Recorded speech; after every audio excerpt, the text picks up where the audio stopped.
Beberapa waktu yang lalu, publik Indonesia dan Brazil digemparkan dengan meninggalnya traveler asal Brazil di Gunung Rinjani yang bernama Juliana. Meskipun tidak semua, namun banyak netizen Brazil yang menyalahkan pihak Indonesia karena dianggap terlalu lamban dalam melakukan penyelamatan. Netizen dari kedua negara pun saling bentrok, bahkan dengan kata-kata vulgar untuk membela kepentingan negaranya masing-masing. Akan tetapi di balik itu semua patut untuk digarisbawahi, bahwa tidak ada yang menginginkan kejadian tersebut termasuk dari pihak Indonesia. Indonesia membutuhkan turis, begitu juga sebaliknya.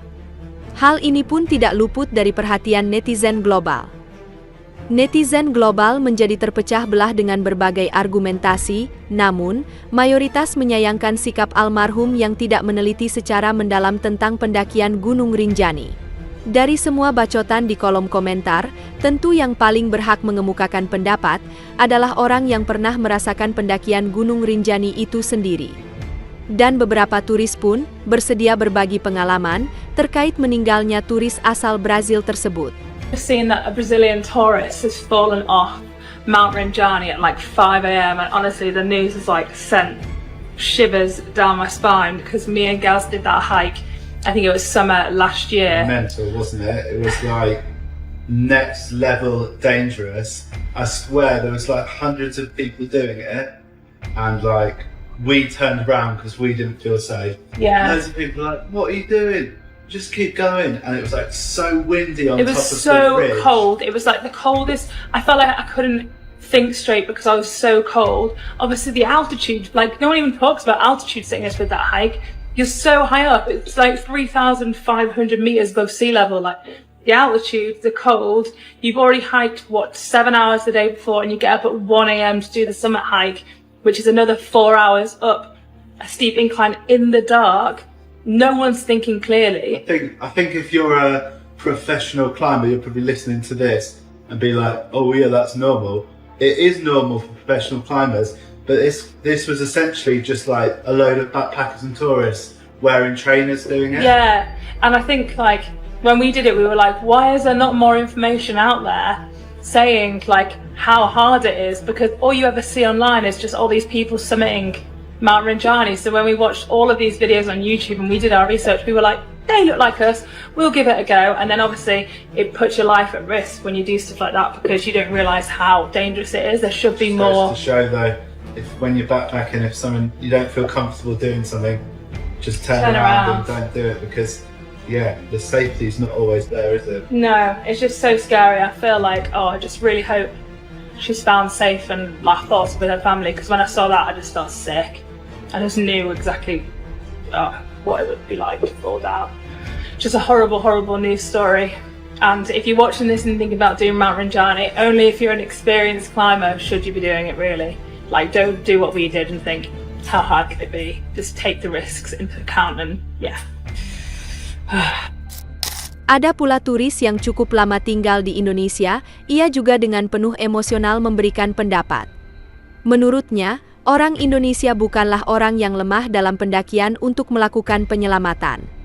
Semua tidak semudah yang dibayangkan. Tantangannya bukan hewan buas yang masih dapat diatasi, akan tetapi alam yang memiliki misteri serta kekuatan luar biasa.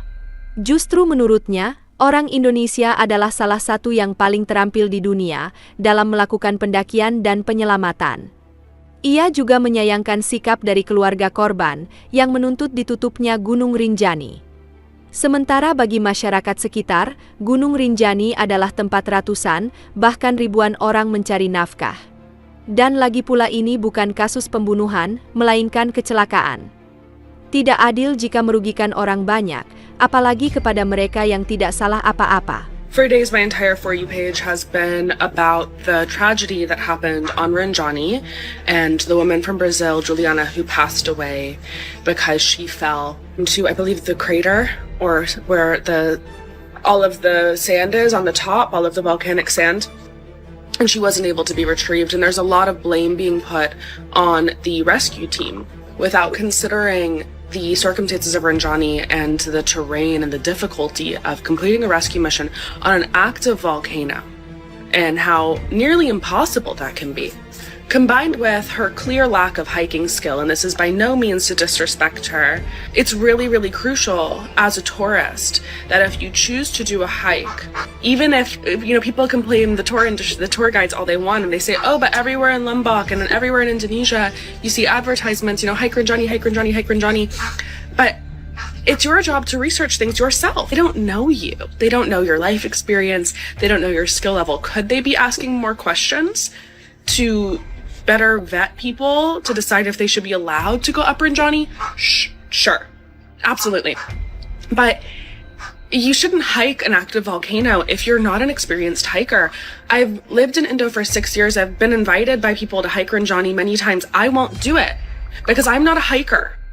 I struggle going up to a small peak. I don't really enjoy hiking. It's not something I've tried to excel at and succeed with in my life. And when I saw how slippery it is towards the peak of Rinjani due to the sand, I know myself and I know how clumsy I am, and I know I would roll down that shit and you would never find me again. And that's just reality. So yes, there does need to be probably a regulation change in who is allowed to hike these places. But what happened to individual responsibility for our own choices and actions, and also recognizing risk? Because most of the time, if you do any high risk activity anywhere in the world, especially in the Western world, if that's what we're talking about, Western standards, you're going to have to sign something that says that they're not responsible for your life. You are.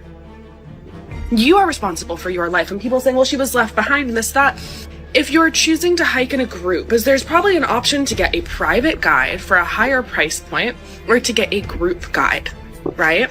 If you know that you are not an experienced hiker and you really want to go up Rinjani, then you should probably hire a private guide and not join a hiking group of people who probably have a pretty decent level of hiking experience and are able to complete the summit. If you hire a private guide and you need to take a rest, your guide can stand by you. But what is the guide supposed to do if they have, let's say, a group of 5 or 10 people and one person isn't feeling well? You either have to push through and stick with the group or you get left behind. And I know they say you're not supposed to leave anybody behind on a hike, but you're also not supposed to hike if you're not prepared to hike. That's just how hiking works. I saw that her family was they were shocked that Rinjani wasn't closed down because of their daughter's passing. And while I have so much respect for their grief and what they're probably experiencing and the shock they're going through right now, that's unfair to close an entire mountain down because of one person's irresponsibility. That's not fair. That's people's livelihood. And it's a beautiful place that a lot of people come to Indonesia just for that. And now maybe they've trained for it for a really long time. Maybe they spend a long time summiting smaller peaks to prepare for that hike. And now they're supposed to close it down because of one person's irresponsibility. And once again, I don't want to disrespect her in any way, but we need to use this opportunity to really take a moment to anywhere in the world and any activity that you're doing when you're on holiday, consider your skill level. I see it all the time with surfing. My partner has a surf school here in Bali, and he's very, very, very adamant that if people don't have a high skill level in swimming, or if they have fears around the ocean, they need to book a private lesson. Because people will want to be cheap and save $200K and book a group, and then they're miserable and they can't get back to the lineup and they're flapping around and freaking out. Is that the coach's fault? No. It's your fault for being cheap. Active volcanoes are not photo ops. In general. There was an instance just a few months back, I think it was Agung. Somebody died on Agung because they tried to go up without a guide, probably trying to save money, and they died. And then Balinese people had to have so much ceremony, bring so much bantan, do so many offerings, because somebody irresponsibly died on their sacred mountain. Accountability matters. It's extremely cloudy up there. If we're coming back to Rinjani, to cycle back to it one more time, it's extremely cloudy, very hard to send helicopters in. Nobody can go down that to retrieve somebody. If they send a rope down, there's no way for them to grip in because they're on sand. There are so many circumstances. So to repetitively disrespect the extremely skilled team that tried to rescue her is not necessary to honor her life. We mustn't blame people who have trained their entire lives for this. Indonesian hikers don't play games. So for you to act like they don't have the skill set and in this country they can do this and in this country they can do that, then you don't know Indonesian hikers. Because they're extremely good at their craft and they're very, very, very, very, very skilled at mountaineering. I mean, Indonesian hikers will hike in flip-flops and live off of pot meat. And not to say that that's the way that you should hike, but I'm saying don't act like they don't know what they're doing. They know what they're doing.